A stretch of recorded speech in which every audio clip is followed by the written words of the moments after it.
একটা বাচ্চা যখন এবিসিডি শিখে, তখন তার মা কিন্তু তার হাতের মধ্যে ধরে, ধরে শিখায়। আপনি যখন স্কুলে যাবেন, টিচার আপনাকে শেখাবে হাত ধরে, ধরে।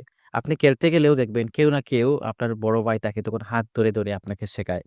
যেকোনো কিছু আপনার হাঁটতে যখন যাবেন, আপনার মা, বাবা বা অন্য বড় যারা আছে তারা কিন্তু আপনার হাত ধরে, ধরে হাঁটা শেখায়। এই থেকে আমরা একটা জিনিস বুঝতে পারলাম, জানতে পারলাম যে আপনি কিছু শেখার জন্য একজন গুরু থাকা দরকার। আপনার প্রফেশনাল জীবনে আপনি কনটেন্ট ক্রিয়েটর হন, আপনি টিচার হন, আপনি যেকোনো লাইনে যান, যেকোনো কিছু করুন, এক আপনার কিন্তু একজন গুরু থাকা দরকার। গুরু ছাড়া আপনি কিছুই করতে পারবেন না। আপনার ভিতর যতই ট্যালেন্ট থাকুক না কেন, হয়তো আপনি একসময় গুরু থেকেও এগিয়ে যাবেন। কিন্তু একজন গুরু থাকা দরকার। আদর্শ থাকতে হবে একজনের। সো আপনি যদি কনটেন্ট ক্রিয়েটর হন, কেউ না কাউ মানে কারো না কারোর একজনের প্রতি আপনাকে অ্যা সবকিছু দিতে হবে। যে উনার থেকেই সবকিছু আমি শিখছি, উনার জন্য সবকিছু শিখছি।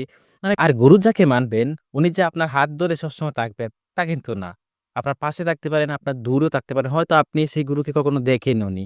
এমনও হতে পারে। অনেক আমি কনটেন্ট ক্রিয়েটর দেখেছি মানে একদম সাকসেসফুল হয়ে গেছেন। উনারা কিন্তু গুরু একজনকে মেনেছেন। জীবনে তাকে দেখেনি। অনেক পরে সাকসেসফুল হওয়ার পর উনার সঙ্গে গিয়ে দেখা করেছেন। তো গুরু রাখতে হবে আপনি যেকোনো লাইনেই থাকুন। গুরুই কিন্তু আপনাকে সঠিক পথ দেখাতে পারেন। আপনার পাশে থাকলে, আপনার দূরে থাকলেও কোন সমস্যা নেই। মানতে হবে গুরু। আমিও মেনেছি।